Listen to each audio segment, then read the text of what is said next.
मुअज़्ज़ज़ सामीन इकराम और घर में सुन रही ख़वातीन इस्लाम, अस्सलामु अलैकुम व रहमतुल्लाहि व बरकातुहू।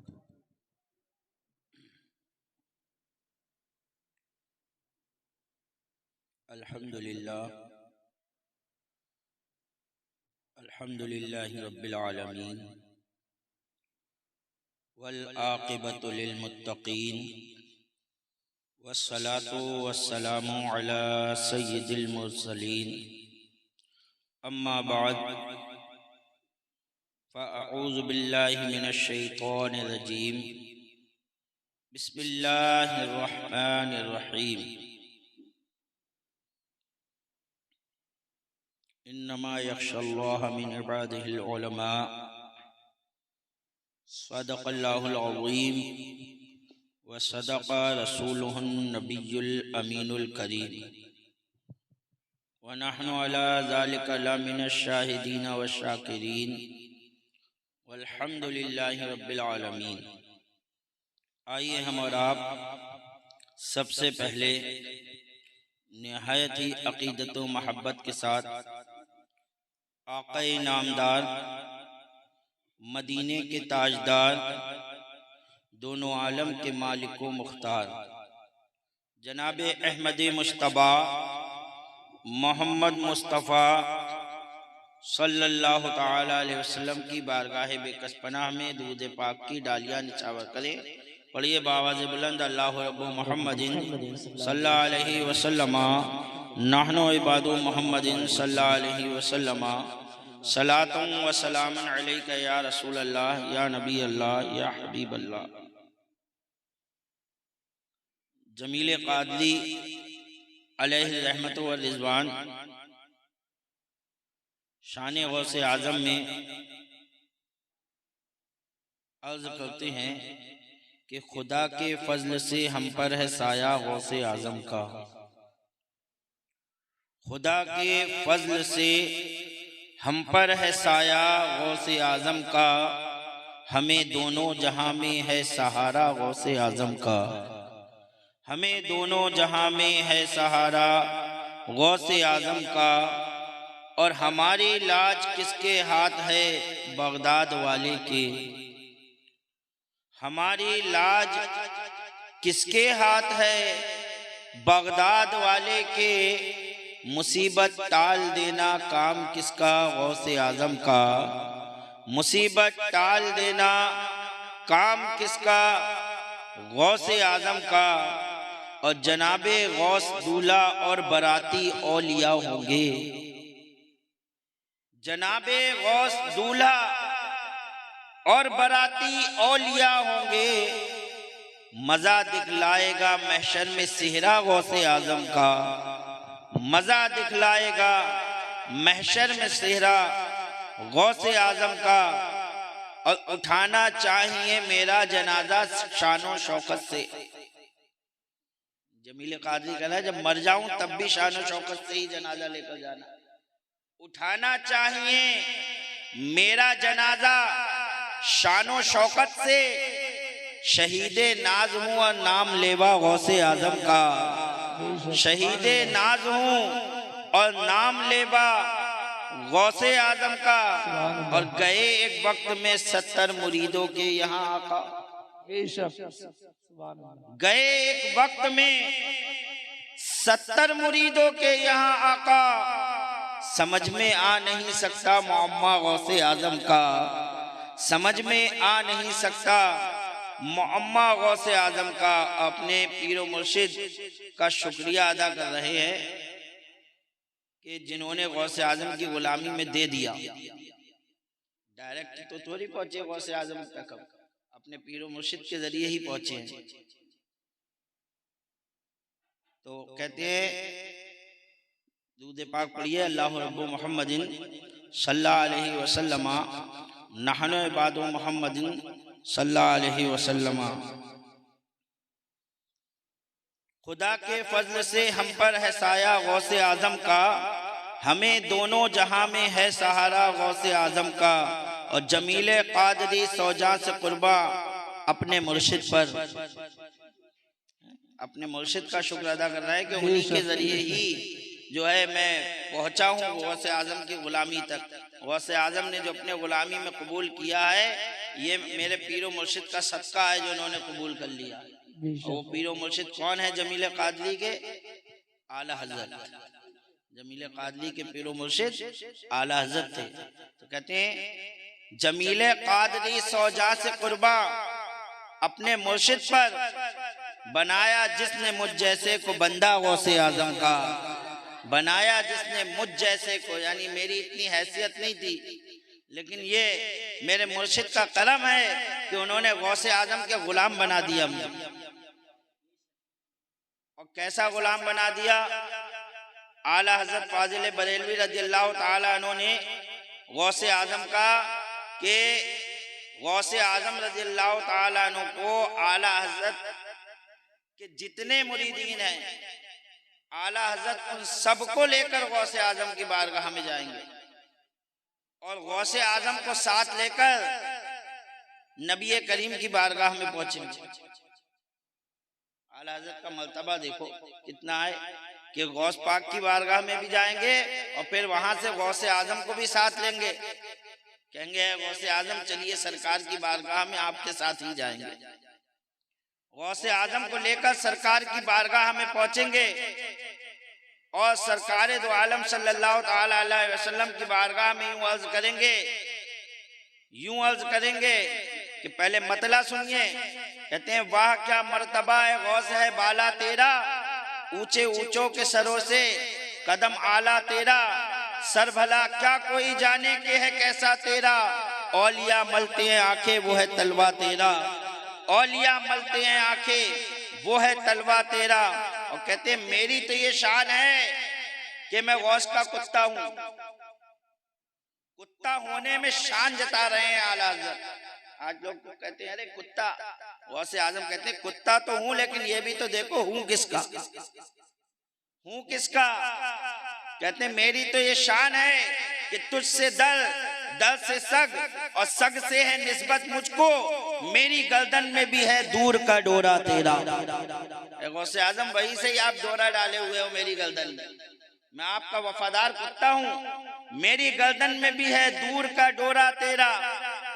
और इस निशानी के जो सग हैं नहीं मारे जाते, हश्र तक मेरे गले में रहे पट्टा तेरा, हश्र तक मेरे गले में रहे पट्टा तेरा। और मेरी किस्मत की कसम खाएं सगाने बगदाद,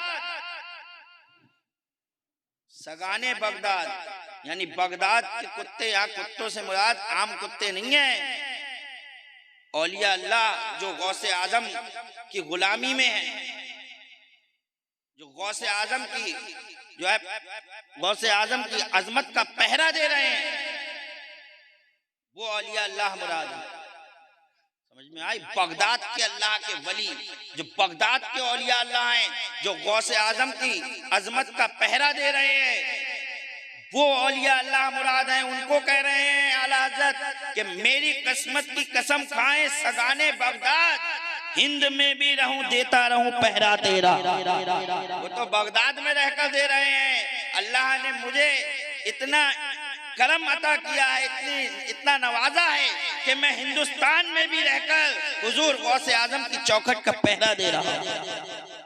हिंद में भी रहूं तो देता रहूं पहरा तेरा। अल्लाह अकबर। ये तो शान गौसे आजम है। और फरमाते हैं तेरी सरकार में लाता है रजा उसको शफी। मैं कह रहा था कि गौसे आला हजरत हम सबको लेकर गौसे आजम की बारगाह में पहुंचेंगे और गौसे आजम सबको लेकर सरकार की बारगाह में पहुंचेंगे और सरकार की बारगाह में अर्ज करेंगे कि तेरी सरकार में लाता है रजा उसको शफी। अल्लाह के रसूल आपकी बारगाह में मैं ऐसे को शफी लाया हूं जिनकी शान ये है, जिनकी अजमत ये है कि तेरी सरकार में लाता है रजा उसको शफी, जो मेरा गौस है और लाडला बेटा तेरा, जो मेरा गौस है और लाडला बेटा तेरा। अल्लाह अकबर। तो वो गौसे आजम के हमारे गौस, लेकिन अल्लाह के रसूल के लाडले बेटे, लाडले बेटे हैं। बेटे तो बहुत हैं, लेकिन लाडले बेटा, एक लाडला होता है ना, प्यारा, बहुत प्यारा। तभी तो ये शान है हुजूर गौसे आजम की कि मेरा ये कदम तमाम औलिया अल्लाह की गर्दनों पर है। ऐसे ही नहीं हुआ, ये कदम लाडले बेटे का नतीजा है। सरकार ने उन्हें लाडला बेटा बना लिया तो उनका कदम तमाम औलिया अल्लाह की गर्दनों पर हो गया। वरना सैयद तो और भी है, सैयद तो बहुत है, लेकिन जो मर्तबा हुजूर गौसे आजम का है वो किसी का नहीं है। अल्लाह अकबर। अल्लाह तबारक व तआला कुरान मजीद फुरकान हमीद में इरशाद फरमाता है, इन्नमा यख्शल्लाह मिन इबादिहिल उलमा, बेशक अल्लाह के बंदों में अल्लाह से उलमा ही डरते हैं। अल्लाह कुरान में क्या फरमाता है कि अल्लाह के बंदों में अल्लाह से इल्म वाले डरते हैं। जो इल्म रखते हैं वही अल्लाह से डरते हैं, जो इल्म वाले नहीं हैं वो अल्लाह का खौफ उनके दिलों में कामिल नहीं होता। अल्लाह अकबर। तो ये जो अल्लाह तबारक व तआला ने उलमा की शान बयान फरमाई कुरान अजीम में फुरकान हमीद में कि उलमा की शान ये है कि वो अल्लाह से डरते हैं, अल्लाह का खौफ उनके दिल में होता है। आओ हदीस पाक में सुनो, अल्लाह के रसूल सल्लल्लाहु अलैहि वसल्लम क्या फरमाते हैं। अल्लाह के रसूल इरशाद फरमाते हैं, मेरी उम्मत के उलमा बनी इसराइल के नबियों की तरह है। मेरी उम्मत के उलमा बनी इसराइल के नबियों की तरह हैं। जो काम बनी इसराइल के नबी कर गए वो मेरी उम्मत के उलमा करेंगे। कहाँ नबी का मर्तबा आप अंदाजा लगाइए और कहाँ उलमा। लेकिन अल्लाह के रसूल ने अपनी उम्मत के उलमा का मर्तबा बयान फरमा दिया कि जो काम और उम्मत और बनी इसराइल के नबियों ने किए थे वो काम मेरी उम्मत के उलमा करेंगे। अब आओ देखें वो कौन सा काम है जो बनी इसराइल के नबी कर गए थे और अब उम्मत मोहम्मदी के उलमा कर रहे हैं। तो आओ जब हम देखते हैं शुरू से अगर आप लेकर के चलें, हजरत आदम से अगर आप लेकर के चलें तो हजरत आदम अलैहिस्सलात व तस्लीम को अल्लाह तबारक व तआला ने भेजा। हजरत आदम अलैहिस्सलात व तस्लीम का विसाल हुआ तो हजरत शीश अलैहिस्सलात व तस्लीम अल्लाह के रसूल अल्लाह के नबी बनकर तशरीफ लाए। अल्लाह अकबर। जब आप इस दुनिया से चले तो और नबी आते रहे, हजरत इदरीस आए, हजरत नूह आए। अल्लाह अकबर। इस तरीके से यके बाद दीगर पैगंबर नबी आते रहे और वो दीन इलाही को जो है फैलाते रहे, अल्लाह के दीन को लोगों तक पहुंचाते रहे। यहाँ तक कि हजरत नूह अलैहिस्सलात व तस्लीम के बाद और आगे दौर बढ़ता चला गया। हजरत इब्राहीम अलैहिस्सलात व तस्लीम आए, हजरत मूसा कलीमुल्लाह आए। ये तमाम नबी आते रहे और दीन इलाही अल्लाह के दीन को फैलाते रहे। अल्लाह तबारक व तआला अपना एक रसूल भेजता है, वो रसूल किताब लेकर आता है, वो एक दीन लेकर आता है। मिसाल के तौर पर ज़बूर लेकर आए हजरत दाऊद अलैहिस्सलाम, ज़बूर लेकर आए हजरत दाऊद अलैहिस्सलाम। जो रसूल होता है वो एक शरीयत लेकर आता है, उसमें कुछ कायदे कानून होते हैं, उसके हिसाब से लोगों को अमल करना पड़ता है। हजरत दाऊद अलैहिस्सलात व तस्लीम एक शरीयत लेकर आए। अल्लाह अकबर। लेकिन हजरत दाऊद अलैहिस्सलात व तस्लीम चले गए, अभी उनकी शरीयत को अब आगे कौन बढ़ाए, तो अल्लाह ने और नबी भेजे। वो नबी जो थे वो हजरत दाऊद अलैहिस्सलात व तस्लीम की शरीयत को आगे बढ़ाते रहे और तमाम अहकाम लोगों तक पहुंचाते रहे। अल्लाह अकबर। ज़बूर आई जो हजरत मूसा अलैहिस्सलात ज़बूर आई अल्लाह अकबर दाऊद अलैहिस्सलाम पर, और जो है इंजील आई हजरत ईसा अलैहिस्सलाम पर, और मूसा अलैहिस्सलात व तस्लीम पर तौरात नाजिल की गई। अल्लाह अकबर। ये तीन किताबें आपने सुन ली। दाऊद अलैहिस्सलात व तस्लीम पर ज़बूर नाजिल हुई, हजरत मूसा अलैहिस्सलात व तस्लीम पर तौरात नाजिल हुई, हजरत ईसा अलैहिस्सलात व तस्लीम पर इंजील नाजिल हुई। अल्लाह अकबर।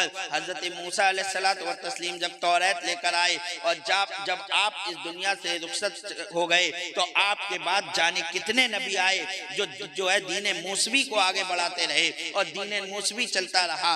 जो भी तबलीग दीन था वो आपके नबी, आपके जमाने के जो है आपके जो है बनी इसराइल के नबी थे, वो उस काम को करते चले गए। मूसा अलैहिस्सलाम तो इस दुनिया से चले गए थे, लेकिन दीन मूसवी अभी बाकी था। उसको फैलाने के लिए अल्लाह नबी भेजता रहा। वो नबी लोगों को बताते गए कि मूसा अलैहिस्सलातु व तस्लीम का दीन क्या है, हमें किस तरीके से चलना चाहिए, हमें क्या क्या करना चाहिए। मूसा अलैहिस्सलातु व तस्लीम ने किस तरीके से तुम पर अहकाम नाजिल किए थे, तौरात में क्या कुछ है, किस तरीके से तुम्हें अमल करना है। ये नबी आते गए और बताते चले गए। लेकिन अल्लाहु अकबर, अब अल्लाह के रसूल सल्लल्लाहु अलैहि वसल्लम तशरीफ लाते हैं। जब मेरे नबी तशरीफ लाए तो आप पर अल्लाह की आखिरी किताब कुरान नाजिल हुआ।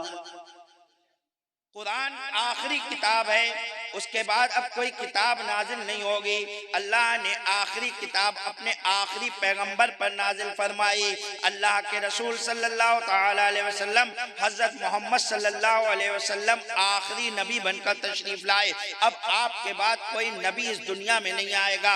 नबियों का सिलसिला अल्लाह ताला ने आप पर खत्म फरमा दिया। नबियों का आना आप पर बंद कर दिया गया। आपके बाद अब कोई नया नबी पैदा नहीं होगा।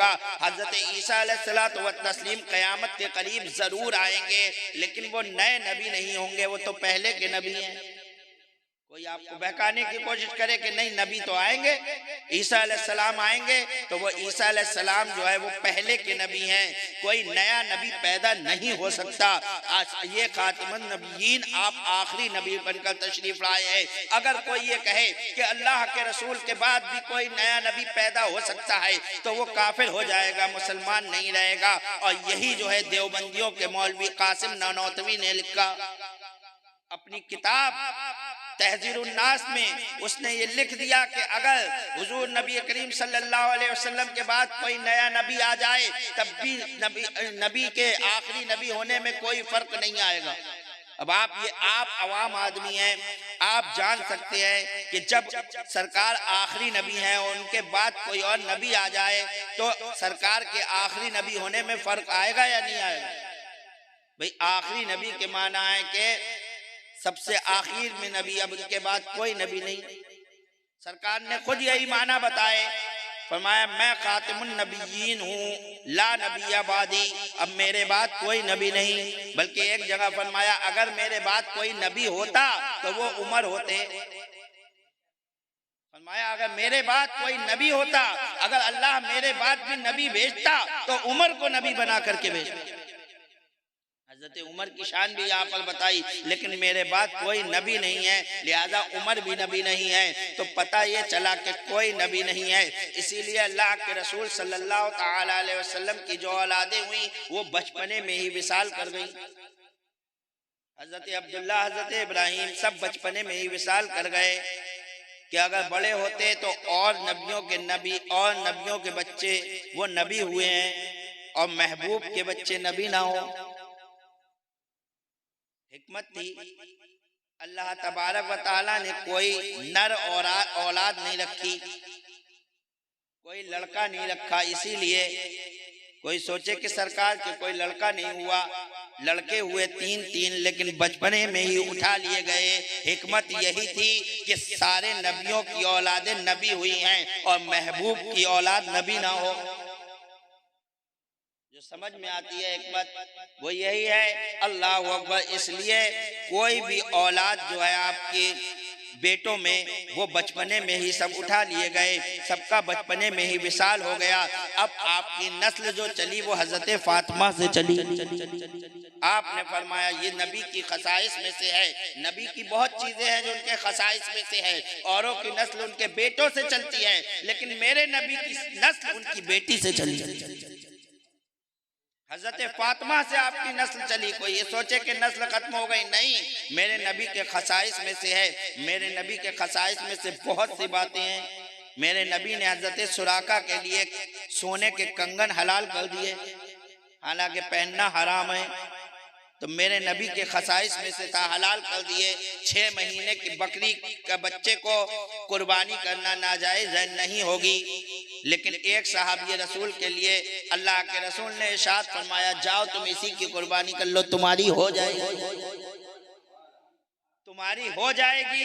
तो नबी के खसाइस में से कुछ चीजें हुआ करती हैं जो दूसरे को नहीं मिलती। उन्हीं खसाइस में से ये है कि औरों की नस्ल जो है वो लड़कों से चली है, लेकिन मेरे नबी की नस्ल हजरत फातिमा से चली।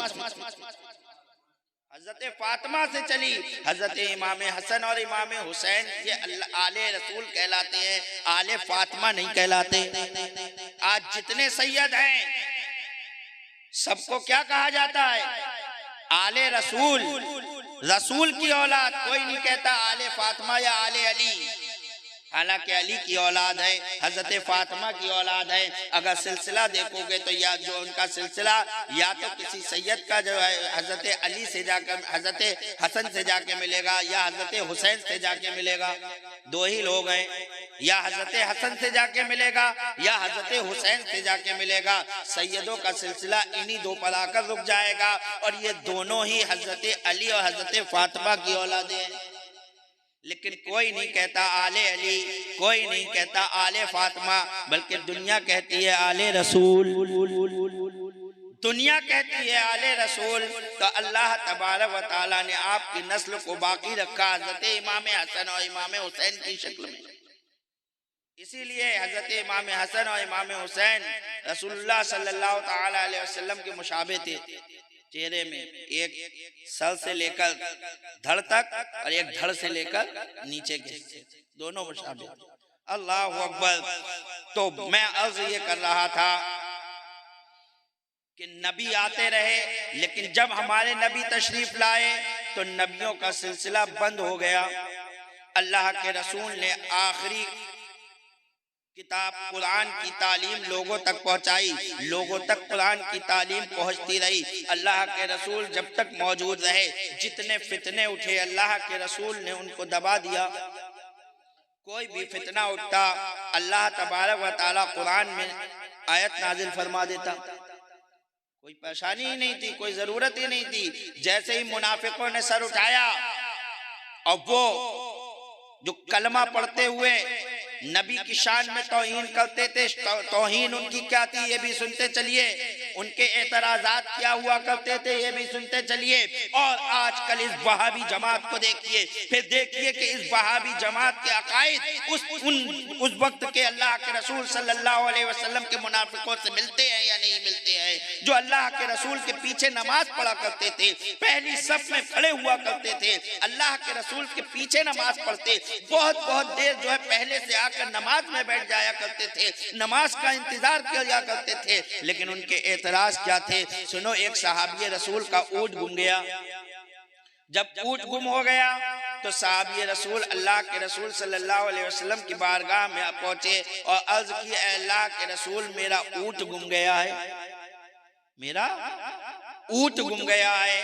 तवज्जो चाहूंगा आपकी, ये कोई दीनी बात नहीं थी, कोई दीनी बात थी।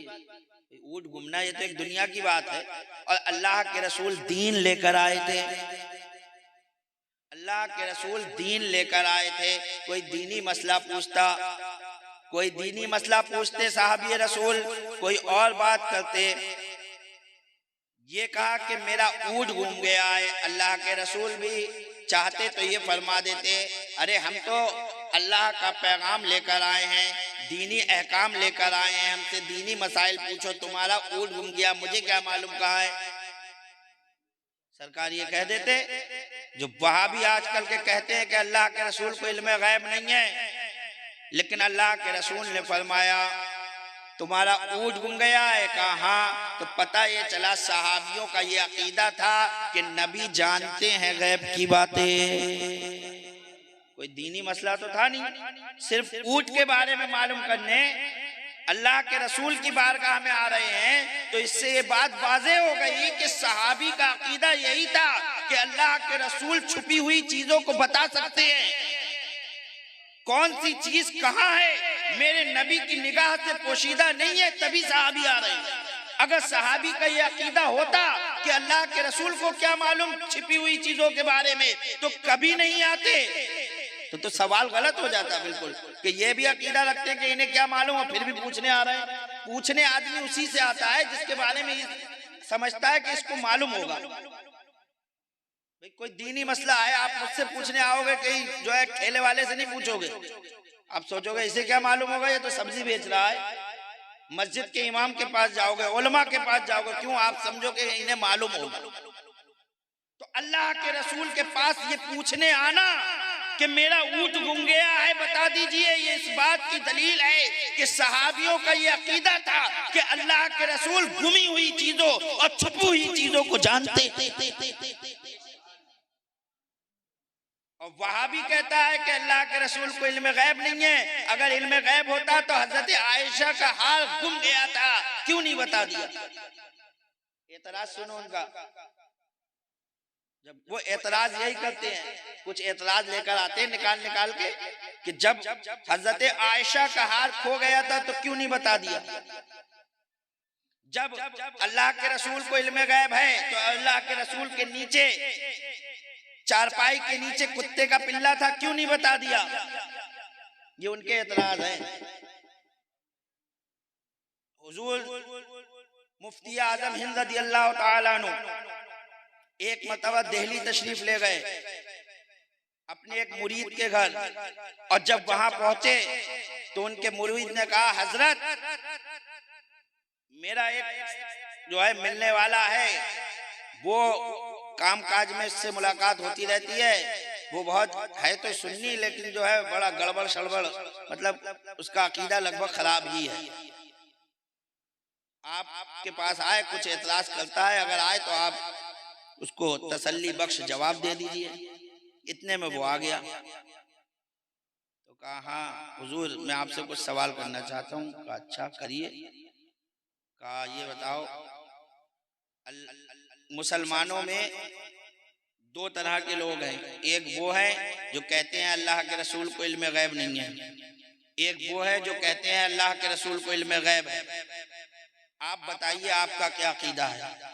हुजूर मुफ्ती आजम हिंद ने कहा, अल्हम्दुलिल्लाह मुस्तफ़ा रज़ा खां का यकीदा है कि अल्लाह तबारक व तआला ने अपने महबूब को मा काना व मा यकून का इल्म अता किया।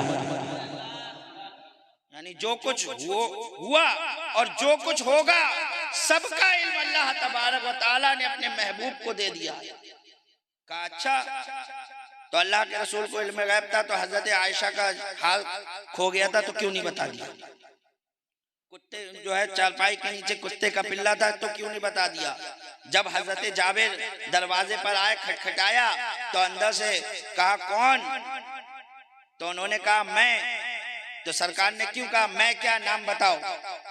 सरकार तो गैब जानते हैं, आप कहते हो दीवार के पीछे का देखते हैं, तो सरकार ने क्यों कहा मैं? उन्हें तो देख लेना चाहिए थे किवाड़ के बाहर का वैसे ही, और खोल देते दरवाजा कि हजरत जाबिर है, क्यों नहीं खोला? और चंद सवालात किए हुजूर मुफ्ती आजम से, करता गया। जब सब कर लिए हुजूर मुफ्ती आजम ने कहा हो गए? कहा हो गए। कहा और भी है, पहले इत्तो के जवाब दे दो फिर बाद में होगा। हुजूर मुफ्ती आजम ने कहा अब एक सवाल मेरा तुमसे। का बस आप लोगों की यही तो आदत है, जवाब देते नहीं हो, उल्टा सवाल हमारे ऊपर थोप देते हो। कहा अरे तुम इतनी देर से सवाल पे सवाल किए जा रहे हो, तुम्हारे सारे सवालों का मैं जवाब दूंगा, मेरे सिर्फ एक सवाल का तुम जवाब दे दो। कहा अच्छा चलो बताइए, पूछिए क्या है? कहा बताइए उस मौलवी का क्या हाल है जो अपने देश से, अपने इलाके से कर्जा लेकर भाग आया है, उसके बारे में शरीयत का हुक्म क्या है? उस मौलवी के बारे में आप क्या कहते हो जिसकी माँ अपाहिज पड़ी हुई है और ये अपनी माँ की खिदमत नहीं करके जो है अपनी माँ को ऐसे ही छोड़कर दूसरी जगह रह रहा है? जब इस तरह की बातें हुजूर मुफ्ती आजम हिंद ने कहना शुरू की, उसकी और बातें, तभी हुजूर मुफ्ती आजम हिंद के कदमों में गिर गया। कहा हुजूर मुझे माफ कर दीजिए, अब मुझे आपसे कोई सवाल करने की जरूरत नहीं है। वो मौलवी जो कर्जा लेकर भाग आया है वो कोई और नहीं, मैं ही हूँ। वो जिसकी माँ अपाहिज पड़ी हुई है, जिसने अपनी माँ को अपाहिज छोड़ आया है, बेसहारा, उसकी खिदमत नहीं कर रहा है, वो मौलवी कोई और नहीं, वो मैं ही हूँ। ऐ मुस्तफा रजा, तुम जितने सवाल बता रहे हो वो सब मेरे ही ऊपर आ रहे हैं, वो कोई और नहीं, मैं ही हूँ। मैं समझ गया कि जब बरेली के मुस्तफा के इल्म का ये आलम है तो मदीने के मुस्तफा के इल्म का आलम क्या होगा? अल्लाह, नारे तकबीर, नारे रिसालत, मसलके आला हजरत मुफ्ती इरफान साहब किबला। तो बरेली के मुस्तफा, तो अल्लाह वाले तो जरा सी देर में फैसला कर दिया करते, वो हुजूर मुफ्ती आजम हिंद रज़ियल्लाहु ताला अन्हु थे, वरना इनके एतराज बिला वजह के हैं। इन्होंने एतराज किया कि हजरत जाबिर जब आए दरवाजे पर और खटखटाया और कहा मैं खोल, अंदर से आवाज आई कौन? सरकार ने कहा तो कहा मैं। तो सरकार ने क्यों नहीं खोल दिया? तो जानते हो सरकार दो आलम सल्लल्लाहु अलैहि वसल्लम का हर अमल जो है वो नमूना अमल है हमारे लिए। सरकार का तरीका हमारे लिए नमूना अमल है कि सरकार ने ऐसा किया, हम भी ऐसे ही करें, तभी तो सुन्नत होती है। अगर सरकार ये ना पूछते मैं क्या नाम बताऊं और ऐसे ही दरवाजा खोल देते, सरकार को तो इल्म था, किसी ने खटखटाया सरकार ऐसे ही दरवाजा खोल देते, तो कयामत तक के मुसलमानों के लिए सुन्नत हो जाती कि कोई भी तुम्हारे दरवाजे पर आए खटखटाए फट से दरवाजा खोल दो, ना नाम पूछो ना कुछ। होती सुन्नत नहीं होती भाई, सरकार ने ऐसे ही खोल दिया तो अब कयामत तक के मुसलमानों के लिए यही सुन्नत हो जाती। अब पता नहीं बाहर आने वाला अपना है या डाकू है, रात के 12 बजे खटखटा दिया, आपने लिया खोल दिया, न पूछ रहा हो न गट रहा हो कि भाई नबी की सुन्नत है खोल दो। अब पता नहीं कोई आग लेके आ गया, कोई डाकू आ गए, कुछ आ गए, कितना बड़ा फसाद हो जाता। तो नबी तो सब जानते हैं नादान, लेकिन अपने उम्मत के लिए सुन्नत कर रहे हैं कि कोई दरवाजे पर आए तो पहले उससे उसका नाम पूछो, जब वो नाम बता दे तब दरवाजा खोलो। इतनी सी बात के लिए कि नाम क्यों नहीं बताया, बिला वजह में सुन्नियों को परेशान करना कि जो है चारपाई के नीचे कुत्ते का पिल्ला था, क्यों नहीं बताया सरकार ने, और बल्कि इंतजार करते रहे जिब्रील अलैहिस्सलाम वही लेकर आए। फिर बहुत देर बाद जिब्रील अलैहिस्सलाम आए तो जिब्रील अलैहिस्सलाम से कहा ए जिब्रील आने में देरी, तो कहा अल्लाह के रसूल हम फरिश्ते वहां नहीं आते हैं रहमत के जहां कुत्ता या कुत्ते का पिल्ला होता है। आपकी चरपाई के नीचे कुत्ते का पिल्ला था इसलिए हम नहीं आ रहे थे, जब वो पिल्ला चला गया तो हम आ गए। तो कब बताओ, सरकार को पता ही नहीं था, जिब्राइल से पूछ रहा है आने में देरी, नादान।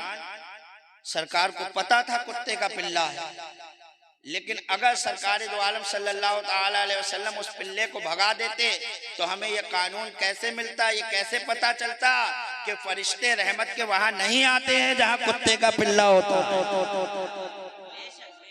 सरकार सब जान रहे हैं, लेकिन ये हिकमतें होती हैं कि जिब्रील अलैहिस्सलाम आएंगे, मैं पूछूंगा है जिब्राइल क्यों नहीं आए, तो जिब्राइल कहेंगे कि हम फरिश्ते रहमत के वहां नहीं आते जहां कुत्ते का पिल्ला होता है। ये कानून उम्मत मुस्लिमा को मिल जाएगा कि फरिश्ते रहमत के वहां नहीं आएंगे जहां कुत्ता होता। समझने की बातें हैं। नबी के ऊपर एतराज कर रहे हैं कि नबी ने क्यों नहीं बताया, ये क्यों नहीं बताया, वो क्यों नहीं बताया। नादान, किसी ने नबी से क्या पूछा था कि कहते नबी ने क्यों नहीं बता दिया कि कयामत कब आएगी।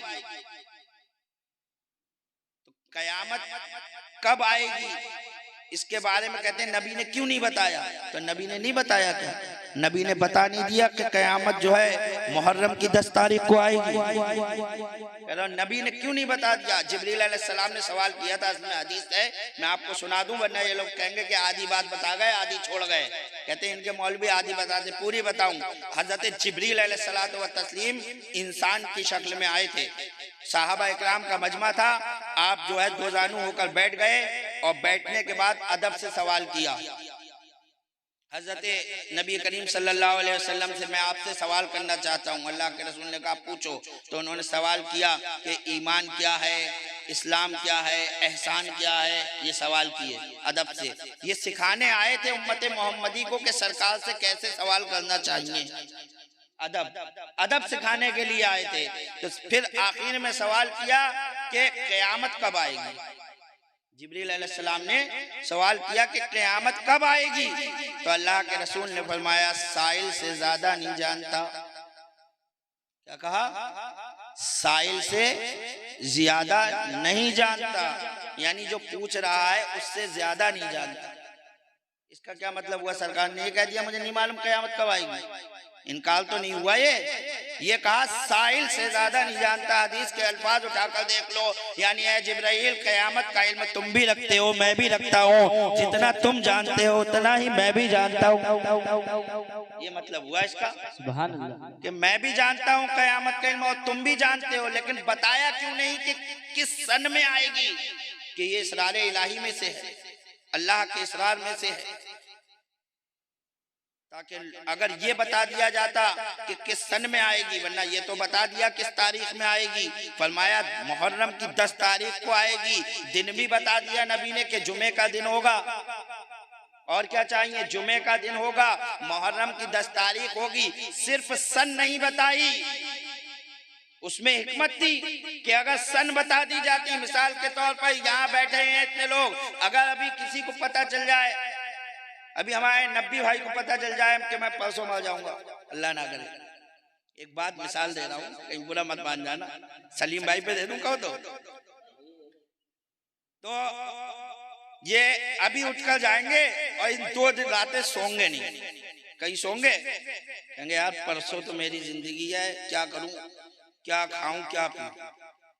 2 दिन ऐसे ही गुजर जाएंगे। मुझे पता चल जाए कि साहब मैं अभी जो है 1 हफ्ते में खत्म हो जाऊंगा, पक्का पता चल जाए, ये 1 हफ्ता मेरे लिए 1000 साल के बराबर गुजरेगा। खाना पीना सब हराम हो जाएगा, कुछ अच्छा नहीं लगेगा कि यार करूं क्या मैं। जब आदमी को अपनी मौत का पता चल जाएगा तो उसको फिर कुछ नहीं अच्छा लगेगा। अगर पता चल जाता कि क़यामत के सन में आएगी तो ना कोई घर बनाता, ना कोई ज्यादा तैयारियां करता, ना बिल्डिंगें बनाता, कहता यार फला सन में तो क़यामत आने वाली है, ये 100 साल की बिल्डिंग क्यों तैयार कर रहे हैं, सिर्फ 25 साल ही तो रह गई है। बोलो होता नहीं होता? जब आदमी को पता चल जाता सन के फला सन में क़यामत आने वाली है तो कोई कुछ नहीं करेगा, लेकिन उम्मीद है कि अभी क्या मालूम कब आए। उम्मीद पर आदमी काम किए जा रहा है, दुनिया का निजाम चल रहा है, इसलिए सन के बारे में नहीं बताया गया कि किस सन में आएगी। उसको तूने कह दिया कि नादान, नबी को इल्म ही नहीं था, नबी को तो सब कुछ इल्म था। नबी ने बता दिया जुमे के दिन आएगी, नबी ने बता दिया मुहर्रम की 10 तारीख को आएगी, सिर्फ सन नहीं बताई, जिसकी वजह ये तो। लेकिन आज का वहाबी खबीस नबी के इल्म गैब पर एतराज करता है। यही वो लोग थे जब पूछा ऊंट कहाँ है तो अल्लाह के रसूल ने फरमाया जाओ तुम्हारा ऊंट फला पहाड़ी की चोटी की जो है एक चोटी में जो है उसके जो है झाड़ियों में उसकी नकेल उलझ गई है, जाओ जाकर छुड़ा लाओ। वो गया उसी जगह नबी के बताए हुए पते पर और देखा तो वाकई ऊंट वहां था और झाड़ियों में उसकी नकेल उलझ गई थी। उसको छुड़ाया और लेकर के चला आया। अब जितने मुनाफिक थे जो नबी के पीछे नमाज तो पढ़ते थे, पहली सफ में तो बैठते थे, लेकिन बातें बनाने लगे। बताओ इन्हें गैब का इल्म कैसे हो गया? गैब का इल्म तो सिर्फ खुदा को है, ये गैब की बातें कैसे बताने लगे? इस तरीके से एतराजात अल्लाह के रसूल सल्लल्लाहु अलैहि वसल्लम के इल्म पर किया करते थे। इन एतराजात को जो वो मुनाफिक किया करते थे, यही एतराजात आज के वहाबी। तो जब ये एतराजात ज्यादा बढ़े, मेरे नबी को एक दिन जलाल आ गया। अल्लाह के रसूल सल्लल्लाहु ताला अलैहि वसल्लम मिंबर पर तशरीफ ले गए और आका ने इरशाद फरमाया क्या बात है, लोग मेरे इल्म पर एतराज करते हैं, पूछो पूछो जिसको जो कुछ पूछना है, क़यामत तक जो कुछ पूछोगे मैं बता दूंगा। इस हदीस को नहीं बताते हो, इस हदीस को छुपाए हो। नबी की ये हदीस भी तो लाओ जिसमें नबी ने मिंबरे रसूल पर खड़े होकर अलल ऐलान कहा था, पूछो क़यामत तक जिसको जो पूछना है मैं बता दूंगा। अल्लाह अकबर। जब नबी ने ये कहा कि क़यामत तक जिसको जो पूछना है पूछो, तो एक खड़ा हो गया मुनाफिक, एक मुनाफिक ही खड़ा हुआ, बोला अच्छा देखे बताते नहीं बताते। कहा बताइए मैं जन्नती हूं या जहन्नमी? कलमा पढ़ता था, अल्लाह के रसूल की बारगाह में नमाज पढ़ता था, पीछे सरकार से पूछ रहा है बताइए मैं जन्नती हूं या जहन्नमी? मेरे नबी ने फरमाया तू जहन्नमी है, तू जहन्नमी है। अच्छा यहाँ एक बात और, अगर कोई बच्चा दावा करे कि साहब ये 15 पारे मुझे अच्छी तरह याद हैं।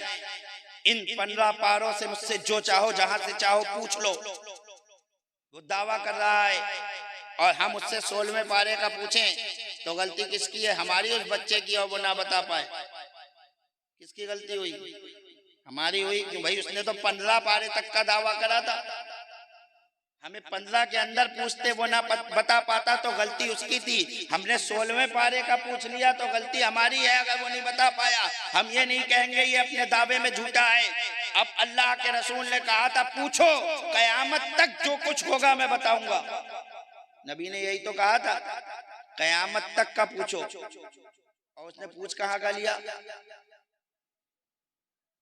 कयामत के बाद का। अरे उसने तो ये पूछा मैं जन्नती हूँ या जहन्नमी।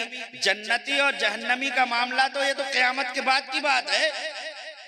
ये तो कयामत जब आ जाएगी, मैदान महशर कायम होगा, हिसाब किताब होगा, फिर जन्नती जन्नत में जाएंगे, दोज़खी दोज़ख में जाएंगे। तो ये तो कयामत के बाद की बात पूछ ली उसने। लेकिन अल्हम्दुलिल्लाह मेरे नबी को मा काना व मा यकून का इल्म है। जो कुछ हुआ और जो कुछ होगा नबी सब जानते हैं। तो नबी ने बता दिया कि तू जहन्नमी है। आगे का पूछ रहा है लेकिन नबी तब भी बता रहे हैं। दावे से ज्यादा का पूछा, नबी ने तब भी बता दिया। एक साहबी रसूल थे, वो भी खड़े हो गए। वो भी खड़े हो गए। उनके बाप के बारे में लोगों को शक था। उनके बाप के बारे में शक था। लोग कहते थे कि ये हलाली नहीं है। कुछ उन्हें हलाली नहीं कहते थे, कहते थे इनका बाप हुज़ाफा नहीं है, इनके बाप हुज़ाफा नहीं है। कोई कुछ कहता था, बातें बनती रहती थी। तो कहा आज अल्लाह मौका अच्छा है। आज अल्लाह के रसूल ने कहा पूछो, कयामत तक जो कुछ होगा बताऊंगा। आज मैं पूछ लूं और अगर नबी ने बता दिया, चाहे आज हलाली साबित हूं या हरामी, लेकिन आज पक्का फैसला पता चल जाएगा मैं हूं कौन। बहुत बड़ी बात थी। खड़े हो गए, कहा अल्लाह के रसूल पूछूं? अल्लाह के रसूल ने कहा पूछो। कहा अल्लाह के रसूल मेरा बाप कौन है?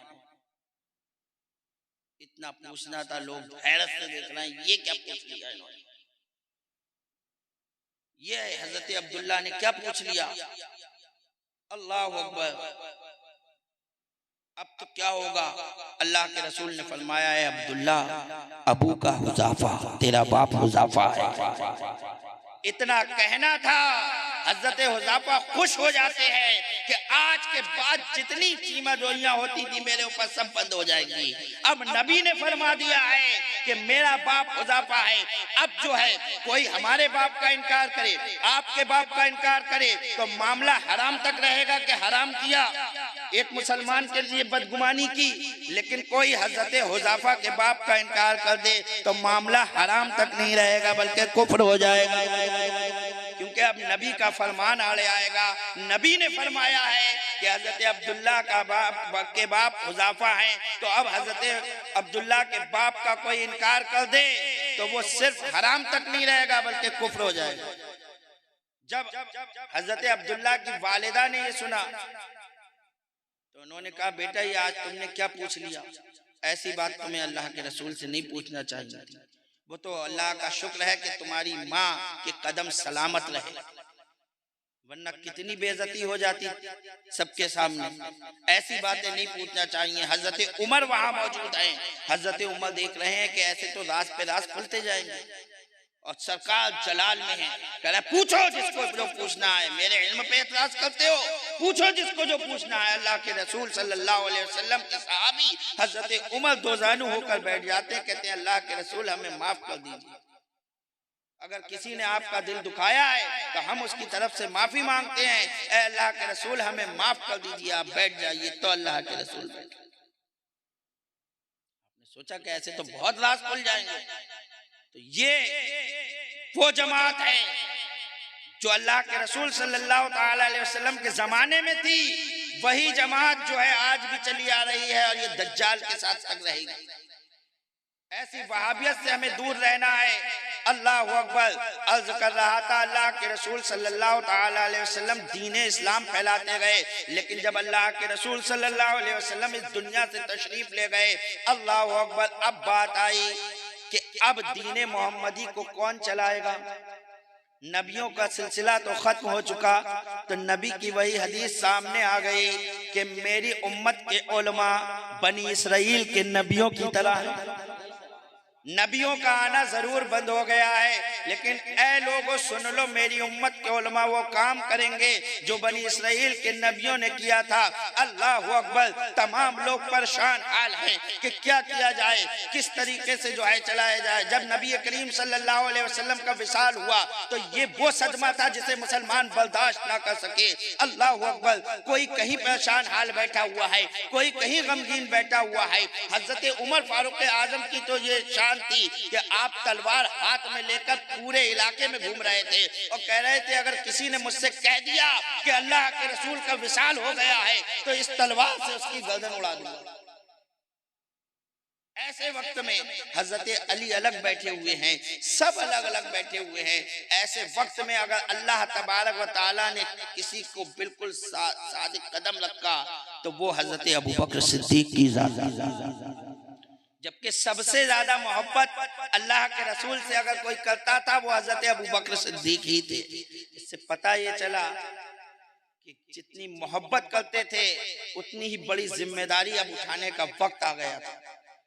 ऐसे वक्त में जब सब परेशान हाल थे, हजरत अबू बकर सिद्दीक ने सबको इकट्ठा किया और एक तकरीर की।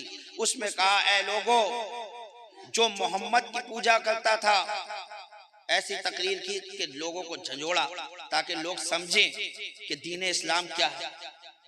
कहा, जो मोहम्मद की पूजा करता था तो सुनो, अल्लाह के रसूल का विसाल हो चुका है, और जो अल्लाह की पूजा करता था तो हमारा अल्लाह जिंदा है, कभी नहीं मरेगा।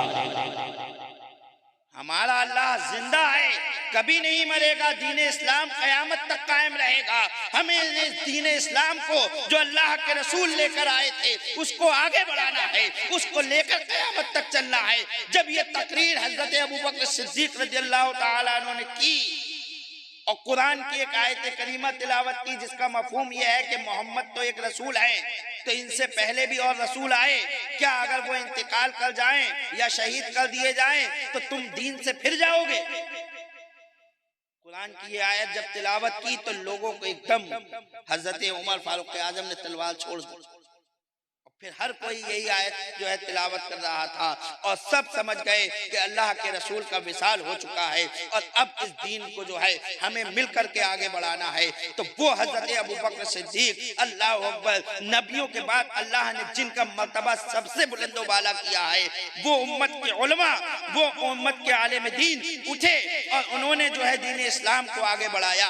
जब हजरत अबू बकर सिद्दीक का विसाल हुआ तो हजरत उमर फारूक आजम जैसे आलिम दीन ने इस दीन इस्लाम को आगे बढ़ाया और 12 मुल्कों में इस्लामी झंडे को फहरा दिया। 12 मुल्कों में इस्लामी झंडे को फहरा दिया।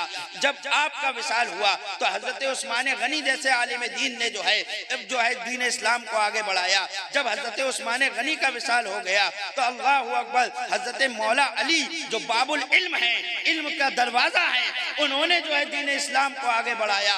ये उनके बाद जो है ये दीन इस्लाम फैलता चला गया। कहीं हजरत इमाम हसन ने जो है मोर्चा संभाला, कहीं हजरत इमाम हुसैन ने मोर्चा संभाला। इस तरह से दीन उम्मती के दीन मोहम्मद के जो है उलमा वो मोर्चा अपनी अपनी जगह संभालते रहे और दीन इस्लाम को आगे बढ़ाते रहे। दीन इस्लाम आगे बढ़ता रहा, लेकिन बगदाद की सरजमीन पर दीन कमजोर पड़ने लगा था, दीन टूटने लगा था, दीन चूर चूर होने लगा था, दीन मिटने लगा था। ऐसे वक्त में अल्लाह तबारक व तआला ने हजरत शेख अब्दुल कादिर जिलानी, कुतुब रब्बानी, महबूब सुबहानी रज़ियल्लाहु तआला अन्हु को बगदाद की सरजमीन पर भेज दिया।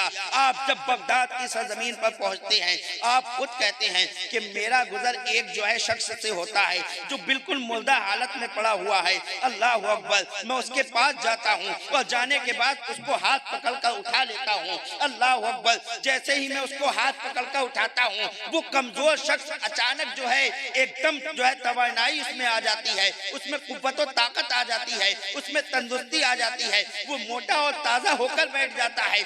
मैंने उससे पूछा तू कौन है? तू अभी इतना कमजोर था, तू अभी इतना लागत था कि जैसे मरने के करीब था। अल्लाह अकबर, तुझ में इतनी ताकत कहाँ से आ गई? तुझ में इतनी कुव्वत कहाँ से आ गई? तो बोला सुनो, मैं तुम्हारा दीन हूँ, मैं बनने के करीब था। ए अब्दुल कादिर, तुम्हारे हाथ लगाने से मुझ में ताकत और कुव्वत आ गई है, मुझ में दोबारा जिंदगी आ गई है। ए अब्दुल कादिर, तुम मुहियुद्दीन हो, दीन को जिंदा करने वाले।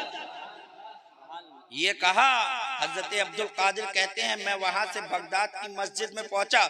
जैसे ही मैं मस्जिद में पहुंचा तो चारों तरफ से औलिया अल्लाह की जमात आ रही है जो मुझे मुहियुद्दीन कहकर पुकार रही है, मुहियुद्दीन कहकर पुकार रही है। तब से हजरत गौसे आजम का लक़ब मुहियुद्दीन हुआ, यानी दीन को जिंदा करने वाला।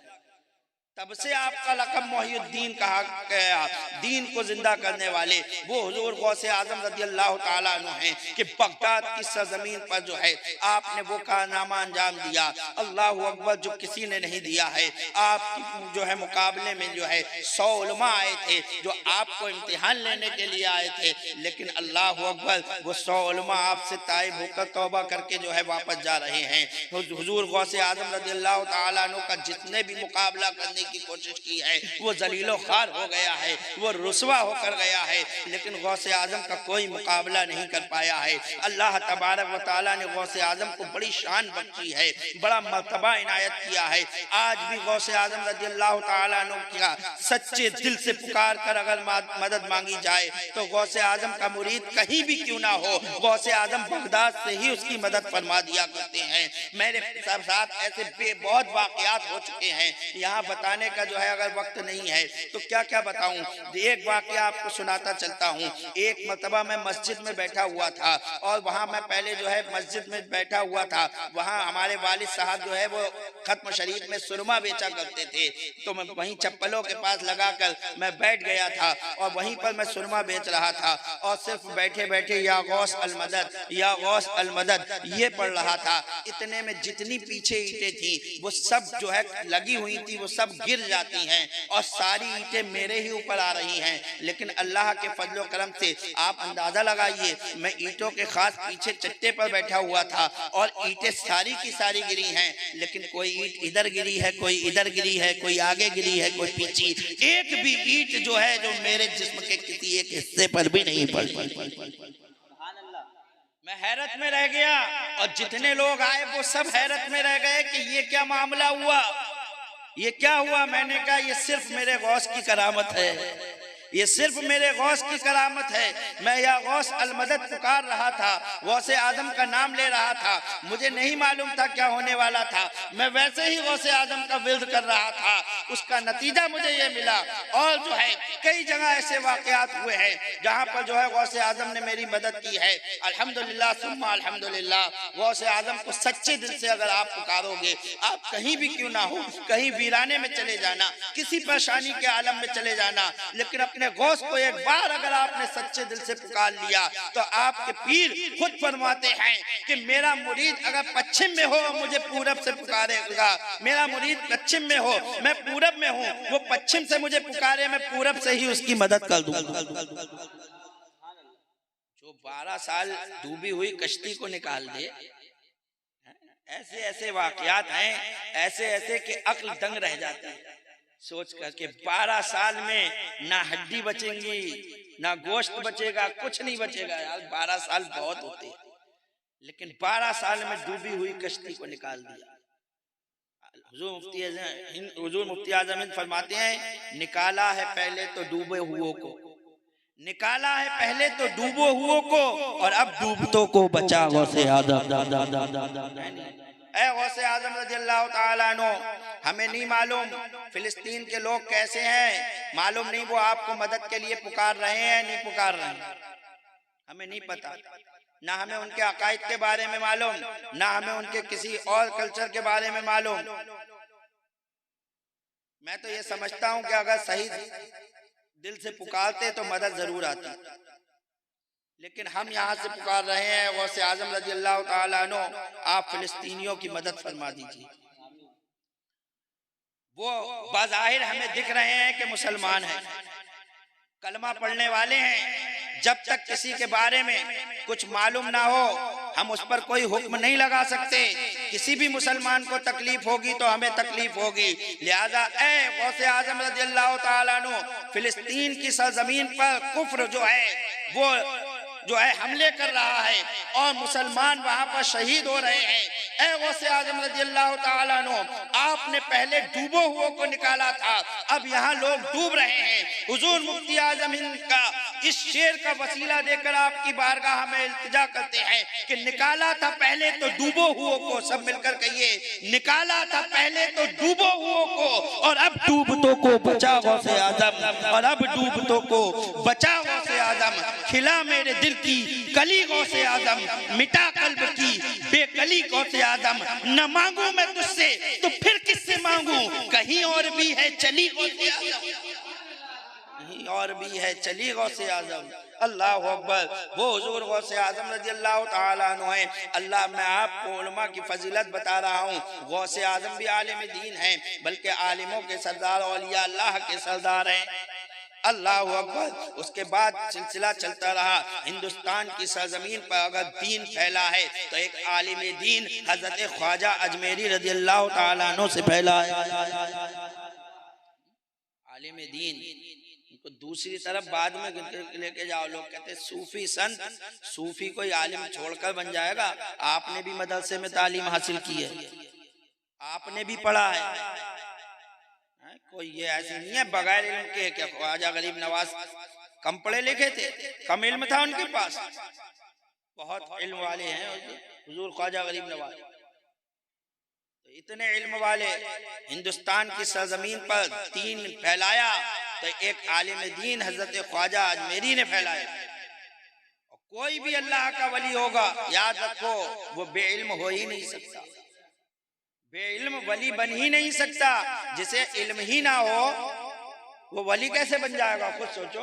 जिसे यही नहीं मालूम है कि भाई जो है अल्लाह के बारे में कैसा अकीदा रखना चाहिए, रसूल के बारे में कैसा अकीदा रखना चाहिए, जो है क्या क्या चीजें जरूरियात दीन से हैं, जो इल्म दीन हासिल नहीं करेगा वो अल्लाह का वली कैसे बन जाएगा? ये तो बात समझ से बिल्कुल परे है। इल्म तो जरूर होगा, चाहे इल्म मदरसे में जाकर हासिल करे या इल्म लदुन्नी अल्लाह ताला उसे वैसे ही अता कर दे, होगा जरूर। ये नहीं कि इल्म ही ना हो और वो अल्लाह का वली हो जाए, ऐसा तो हो ही नहीं सकता। आला हज़रत फाजिल बरेलवी रज़ियल्लाहु ताला अन्हु ने किसी मदरसे में जाके इल्म हासिल नहीं किया। बोलो, उलमा के सरदार इमाम अहले सुन्नत आज तमाम आलिम दीन उनकी किताबों को पढ़ के हैरत में हैं, लेकिन उन्होंने किसी मदरसे में ही नहीं पढ़ा, सिर्फ अपने वालिद से पढ़ा, अपने दादा, और थोड़ा बहुत घर पर आकर जो है उनको मौलवी और पढ़ा गए, एक दो उस्ताद और है। उसके बाद आपने अपने वालिद साहब से कहा, दादा से कहा कि मैं पढ़ना चाहता हूँ, और तो दादा ने कहा बेटा तुम्हें पढ़ने की जरूरत नहीं है, जो तुम हासिल करना चाहते हो वो मदीने वाले की बारगाह से तुम्हें वैसे ही अता कर दिया जाएगा। तो ऐसा इल्म अता किया, ऐसा इल्म अता किया कि आला हजरत के इल्म का जवाब नहीं है। किसी मदरसे में लोगों ने वहाबी तो झूठ के बिल्कुल कहो मत पुतले हैं, उनको तो कहो मत, जो जी में आता कहते अशरफ अली थानवी और आला हजरत ने मदरसे में साथ में पढ़ा था। ये उड़ा दी कि आला हजरत और अशरफ अली थानवी ने देवबंद मदरसे में पढ़ा है और दोनों में लड़ाई हो गई तो उन्होंने उन्हें काफिर कह दिया। ये लड़ाई इनकी आपस की थी। नादान आला हजरत फाजिल बरेलवी जब फतवे दे रहे थे तो अशरफ अली थानवी अपने भैया के सर पे पेशाब कर रहा था। ये उसकी हालत थी। उसकी किताबें उठाकर देखो, दोनों की तारीख उठाकर देखो, दोनों की पैदाइश में भी बहुत फर्क है। तो कहां से आला हजरत और उसके साथ एक साथ हो गए? अशरफ अली थानवी बहुत छोटा था, आला हजरत बहुत बड़े थे, एक साथ कहां से पढ़ लिए? इस पे एक किताब लिखी है अल्लामा अब्दुल सत्तार हमदानी साहब ने। उस किताब का गालिबन नाम है कही अनकही, कही अनकही, ये नाम है उस किताब का। उसमें आपने साबित कराया। अब्दुल सत्तार हमदानी साहब कौन है? ये अब्दुल सत्तार हमदानी साहब कहते हैं कि ये पहले देवबंदी थे। अब्दुल सत्तार हमदानी साहब पहले देवबंदी थे। कहते हैं कि एक मरतबा हुजूर मुफ्ती आजम हिंद रज़ियल्लाहु ताला अन्हु दिल्ली तशरीफ ला रहे थे, तो देवबंदियों ने मीटिंग करी कि हुजूर मुफ्ती आजम इनको दिल्ली में नहीं घुसने देंगे, और उन सबका सरदार मैं था कि हुजूर मुफ्ती आजम इनको दिल्ली में घुसने नहीं देंगे। सबने मीटिंग कर ली थी कि कोई ना कोई प्लानिंग करके इनको रोका जाएगा, क्योंकि आला हज़रत का शहजादा है, जहाँ जाएगा सुन्नियत फैलाएगा। तो घबरा रहे थे कि नहीं, इन्हें आने ही नहीं देंगे, तो सो गए। कहते हैं रात को जब मैं सोया, अब्दुल सत्तार हमदानी साहब कहते हैं तो ख्वाब में एक बुजुर्ग को देखा। तो वो बुजुर्ग जो है मेरे पास आए और मेरे हाथ में अपना हाथ दिया और कहा कलमा पढ़ के मुसलमान हो जा, कलमा पढ़ के मुसलमान हो जा, देवबंदियत से तौबा कर ले। मेरी आंख खुली, मैंने क्या मालूम नहीं कौन बुजुर्ग थे, ये क्या कह गए। सुबह हुई, जब चले हुजूर मुफ्ती आजम इनको रोकने के लिए, जब वहां पहुंचे तो क्या देखते हैं, जो बुजुर्ग ख्वाब में रात में आए थे वही जलवागर सामने खड़े हुए। जब हुजूर मुफ्ती आजम इनको देखा, चेहरा देखा, ख्वाब में देखा, एक आलिम दीन, किसी जाहिल की बात नहीं बता रहा हूँ, वो आलिम था देवबंद के बहुत बड़े, अब्दुल सत्तार हमदानी मुनाजिरे अहले सुन्नत हैं। अब तो अल्हम्दुलिल्लाह, अब तो अहले सुन्नत के मुनाजिर हैं बहुत बड़े। तो वो जब हुजूर मुफ्ती आजम इनका चेहरा देखा, कदमों में गिर गया, कहा हुजूर माफ कर दीजिए, कलमा पढ़ के इस्लाम में दाखिल कर ली। हुजूर मुफ्ती आजम ने वहां कोई तवज्जो नहीं दी, कलमा पढ़ा दिया और तशरीफ ले आए बरेली, तो वो पीछे पीछे बरेली आए। कलमा पढ़ा दिया और कोई तवज्जो नहीं दी और आ गए बरेली, पीछे पीछे बरेली आए, यहाँ आकर बैत हुए, मुरीद हुए। तो वो अब्दुल सत्तार हमदानी साहब, उन्होंने फिर जो है अशरफ अली थानवी की सब पोल खोली, तो पूरी किताब लिखी है, कहीं अनकहीं उसमें सब लिखा है कि ये क्या क्या करता था और कैसे कैसे रहता था, और किस तरीके से आला हजरत के ऊपर जो है ये झूठे इल्जामात लगाए गए कि आला हजरत अशरफ अली थानवी ने एक मदरसे में पढ़ा है माज़अल्लाह। तो आला हजरत ने, मैंने आपको बता दिया, किसी मदरसे में नहीं पढ़ा। ठीक है, कोई भी आपसे कहे आला हजरत किसी मदरसे में पढ़ने के लिए नहीं गए, आला हजरत ने अपने वालिद से पढ़ा और चंद उस्ताद आपको घर पे आके पढ़ाते थे। वो आला हजरत फाजिल बरेलवी जो 14 साल की उम्र में जिन्होंने फतवा लिख दिया, 14 साल की उम्र में जिन्होंने फतवा लिख दिया, और एक फतवा, बात आई तो बताता चलो फिर खत्म करूं क्योंकि वक्त बहुत हो गया। एक फतवा मुफ्ती इरशाद ने, रामपुर के मुफ्ती थे, उन्होंने एक फतवा लिखा था और वो फतवा दस्तखत के लिए पूरे हिंदुस्तान में घुमाया गया कि जाओ पूरे हिंदुस्तान में जाओ, देख के आओ कि ये फतवा सही है, कोई कमी तो नहीं है। मुफ्ती इरशाद का फतवा, मुफ्ती इरशाद उस वक्त हिंदुस्तान के माने हुए मुफ्ती थे।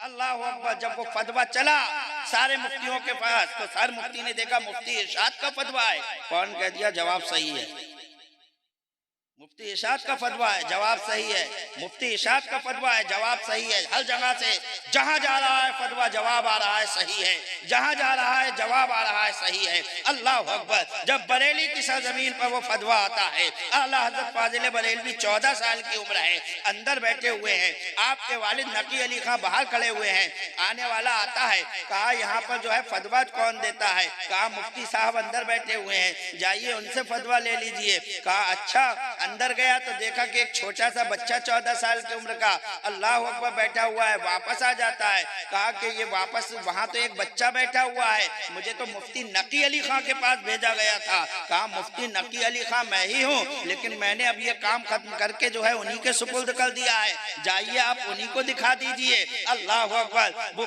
फिर अंदर जाते हैं, आला हजरत के सामने फतवा रख दिया जाता है, आला हजरत फतवे का मुताला करते हैं, मुताला करने के बाद कहते हैं जवाब लेने आए हो या तस्दीक कराने आए हो।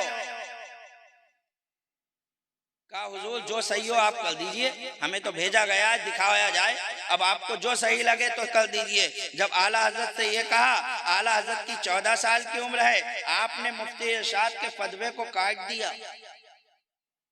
जो जवाब उन्होंने लिखा था वो काट दिया और नीचे अपना जवाब लिखकर भेज दिया। अब वो फतवा रामपुर पहुंचता है।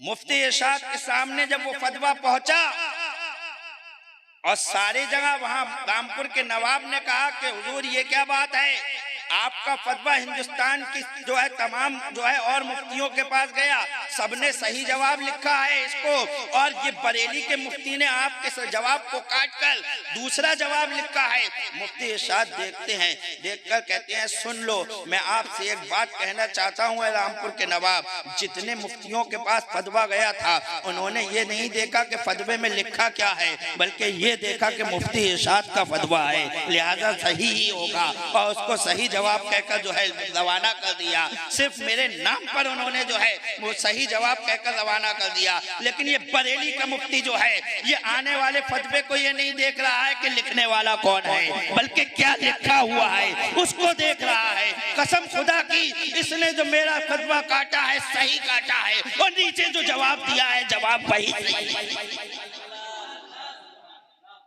वो आला हजरत का इल्म था कि 14 साल की उम्र में तो वो नवाब, रामपुर का नवाब हैरत में पड़ गया। कहा ऐसे मुफ्ती की हम दावत करना चाहते हैं, ऐसे मुफ्ती को हम बुलाना चाहते हैं। आला हजरत को दावत दे दी गई, आला हजरत ने कबूल फरमा ली। अल्लाह अकबर। जब रामपुर की सरजमीन पर पहुंचे तो आला हजरत फाजिल बरेलवी के लिए कुर्सी बिछाई गई। अल्लाह अकबर। कुर्सी जो थी वो चांदी की थी, उसको चांदी से पूरी तरह जड़ा हुआ था।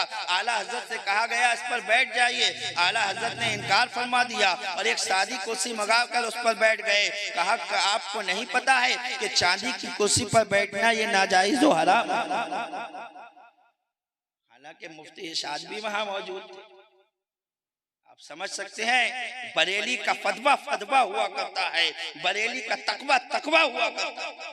ऐसे ही जो है दुनिया ने बरेली को नहीं माना है, आला हजरत को ऐसे ही नहीं माना है, हुजूर मुफ्ती आजम हिंद को ऐसे ही नहीं माना है, और आज भी सारे जमाने में ताजुश शरिया को ऐसे ही नहीं माना है।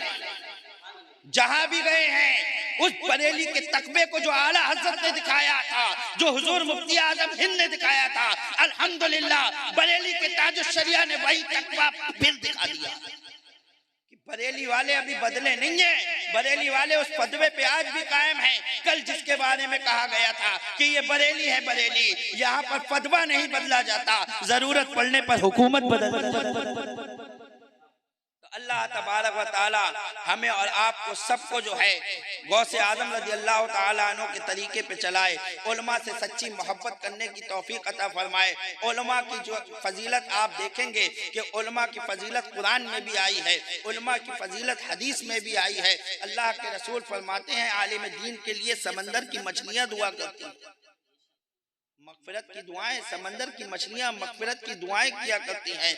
अल्लाह तबारक व तआला हम सबको उलमा की सच्ची मोहब्बत अता फरमाए। वमा अलैना इल्लल बलाग। मुझसे बोलने में कसदन या सहवन जो गलती हो गई हो मैं तौबा करता हूँ, आप सब भी तौबा कीजिए। अस्तगफिरुल्लाह रब्बी मिन कुल्लि ज़ंबिन व अतूबु इलैह। कलमा तैयबा का विर्द कीजिए, ला इलाहा इल्लल्लाहु मुहम्मदुर रसूलुल्लाह सल्लल्लाहु अलैहि वसल्लम। मुस्तफ़ा जाने रहमत पिला हो सलाम, मुस्तफ़ा जाने रहमत पिला हो सलाम, शम्अ बज़ में हिदायत पिला हो सलाम, शहरे यारे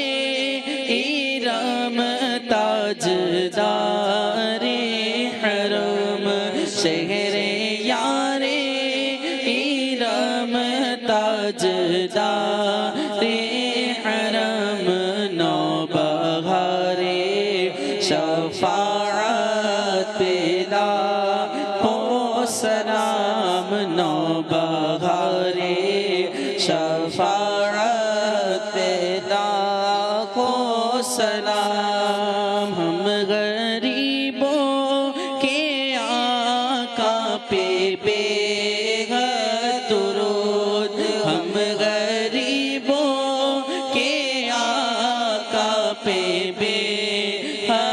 दुरूद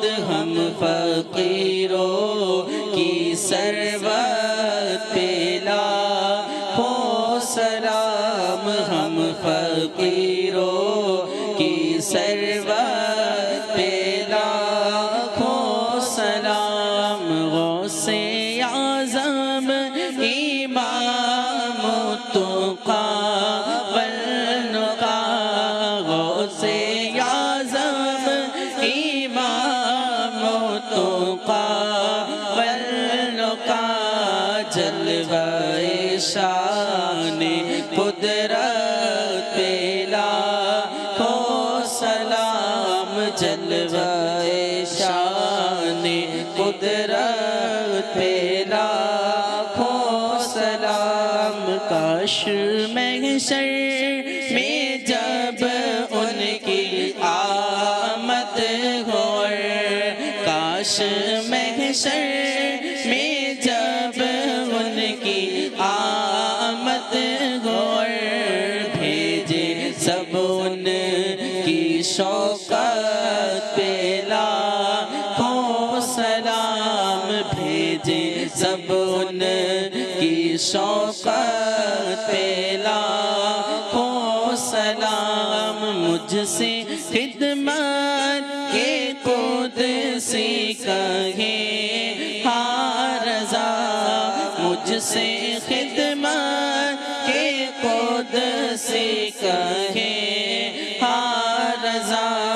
मुस्तफ़ा जाने रहमत पे लाखों सलाम। शम्अ बज़ में हिदायत पे लाखों सलाम। डाल दी क़ल्ब में अज़मते मुस्तफ़ा, डाल दी क़ल्ब में अज़मते मुस्तफ़ा।